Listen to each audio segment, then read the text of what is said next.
विवेकवा के ताली बजाओ देखो लगा तो जैसे ओकर दिलिया के आदमी के नाम ले ले रे जेकर अपना बहन बेटी के इज्जत के लाज नहीं खी दूसरा के लाज का समझी। गाना तो बहुत सुंदर गैलू लेकिन ही बतावा हाथ दो हम लड़की होई रे। अरे बढ़िया गायब दे रे ई डेरा तरी। अच्छा तू लोगन के डरवा बेला तू खुदे डरता रही। देखी डेराए के बात नहीं है, कैमरा बहुत लागल बा, घर परिवार बा, हमार सास ससुर खाली तारे बिया खाली एगो धरती पर खोल बा। हेमा पांडे एक बात खुशी भई जब हाथना कैमरा लागल बा दीदी ते एगो बात कहल चाहत हूं। अनुपमा दीदी से कभी कभी मंच पर मुलाकात कभी कभी का आज भई बहुत दिन बाद और बहुत बहुत धन्यवाद मैम जी के और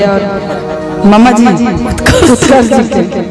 जितना उनकर के बबुआ जहां जी बा हमरा के याद रखो इतना दूर कर के गरिले बड़ी पिछला एक हफ्ता ना सोती है ना कल जाके इंस्टाग्राम पर फोटो डालब तारा संगे सिंगल फोटो खिंचवाएगा मंच पर। और सुनी इतना कैमरा लागल बा एगो हम बात कहल चाह मंच के माध्यम से कि हम पारंपरिक गीत गाइला बियाह शादी में लोग बोलावेला दुल्हा के चाहे दुल्हन के घर वाला के गाली गीत गावे ठीक बा। पारंपरिक गीत ये होला हमनी के घरे जौन बेटी बहन गावत लोग ये होला, लेकिन आज पारंपरिक गीत के नाम खाली देख कुछ कलाकार लोग जौन मंच पर खड़ा होके टोनबाजी करता लोग इशाराबाजी करता लोग चाहे फीमेल होके चाहे मेल सिंगर होके। बस हम ये रिक्वेस्ट करब कि प्लीज पारंपरिक गीत के ना कोई फीमेल ई ना कह कि लड़की गलत तो लड़का सही है लड़का गलत तो लड़की सही ना दोनों में कमी बा। अगर हम मंच पे चढ़ते हैं कोई गाली दे रहा है हमको चुपचाप माइक रख कर नीचे उतर जाएंगे बात खत्म है, उससे बहस करने की जरूरत क्या है। लेकिन नहीं नाम नहीं रखना है भैया प्लीज रिक्वेस्ट है। मैं ये बस रिक्वेस्ट करूंगी कि हर किसी की बेटी बहन है। आज हम लोग मंच पे खड़े हैं आप लोग कोई भजन सिंगर है कोई शादी ब्याह गाय वाला गायिका बा कोई लोकगीत गावता तो एक मतलब ही नहीं कि सब कलाकार खराब बा, सब अपना अपना एक नंबर में बाकी क्यों के बियाह ना होखे तहारो हो ऐसा बार ना जब ये सुनाओ और जब ये सुनावल चाहत रही जी ये लाइन आपके लिए अते तो बदल गई तोरा माई अपने अगतिया हमें लगाई तो अपने अगतिया हमें लगाई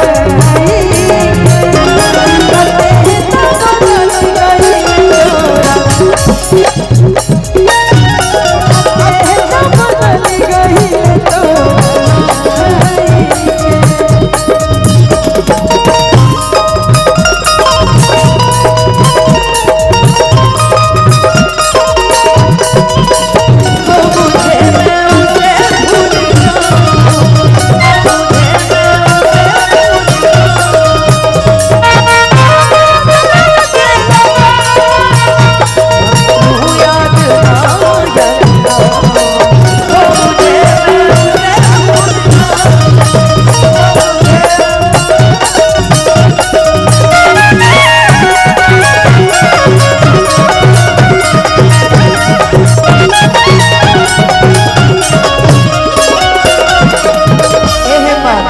एक मिनट हम और दे रुको हमारी एक मिनट यूट्यूबर वाले भैया लोग छटपटी देखते हैं एको गाना कभी कभी मुलाकात हो जाला उल्टा सीधा मत लिखिए। अरे हम भुला जाए सुन भैया अरे चाय वाला भैया एको हिटर से बड़ा सुंदर गीत बटे देखो कि अब का मतलब वही जुदाई का मतलब वही जुदाई कि हम तक नियो के ना भाईनी कि हम तक नियो के ना भाईनी हम तोरा से आपन दिल के बात कहता कि दिल लगाई के कि अब का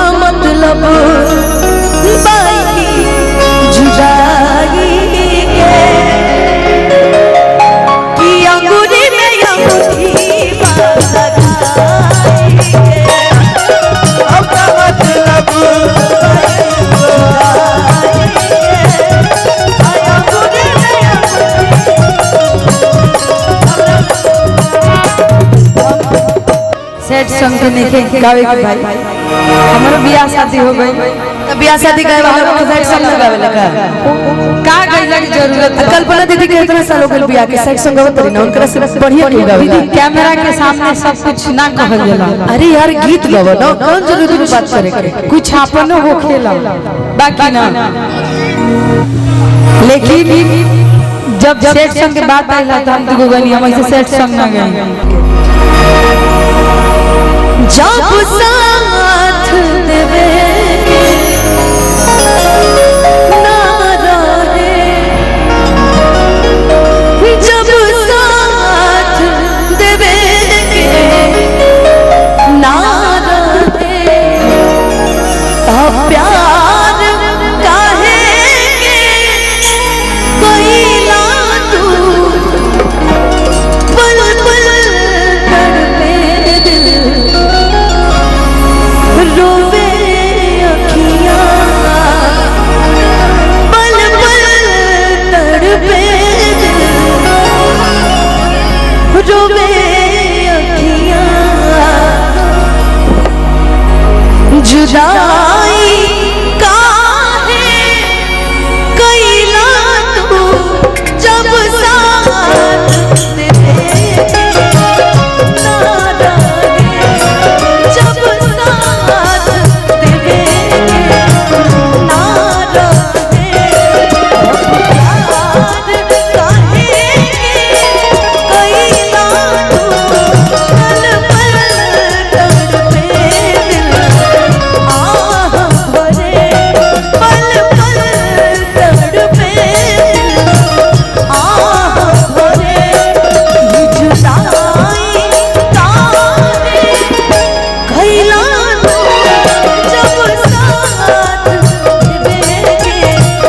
ना रहे। और कहे के बा संतोष बबुआ सनहिया लगा सनहिया लगा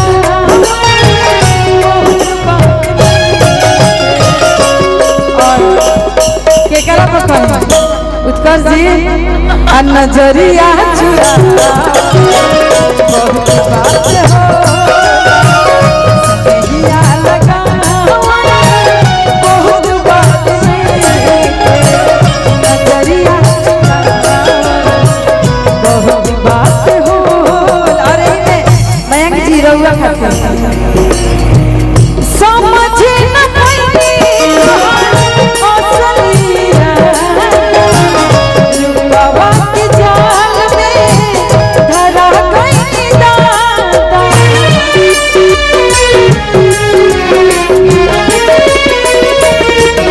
समझे न पैनी असलिया रुपवा के जाल में धरा गई दादा के रुआ बहुत बात नहीं लेकिन रुआवे के नहीं थे जब उत्कर्ष के कहे के बाद सुना अभी खुशर खुशर नहीं केहू के सता बहुत बात नहीं है रुआ के हंसा बहुत बात हो सनहिया लगा बहुत बात नहीं है नजरिया चुरा बहुत बात हो। हेमा ई लाइन बड़ा सुंदर है समझाता नहीं गाना के बीच में हम तारा के सुनाई खुद गा के बाकी यार एक रूम मुझसे भोजपुरी या सेट सॉन्ग बड़ा निमन लगेला ये अलग बात बाकी भाव अलग अलग होला तू तो खातिर गेलू हम मयंक खातिर गावत है ना ना ना रुकमा दीदी में दर्द दिखेला ऐसा बात बात सुन भाई गाना में सुन उम्र भर सो न सकेंगे किसी के हो न सकेंगे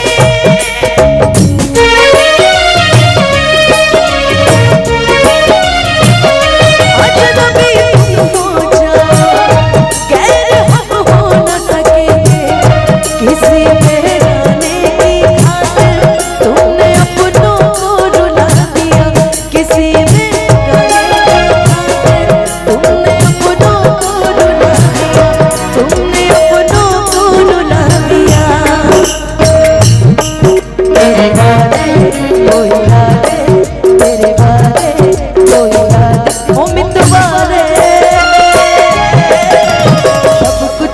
सिला दिया ये बाबा कैसा सिला दिया सब कुछ भुला दिया ये बाबा कैसा सिला दिया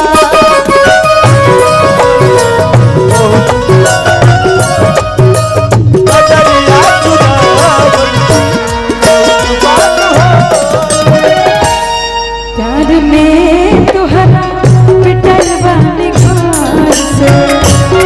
प्यार में तुहरा पिटल बानी घर से नहीं की मिलन हमरा तो डर नहीं के केहू से फिर केकरा के कहल कि प्यार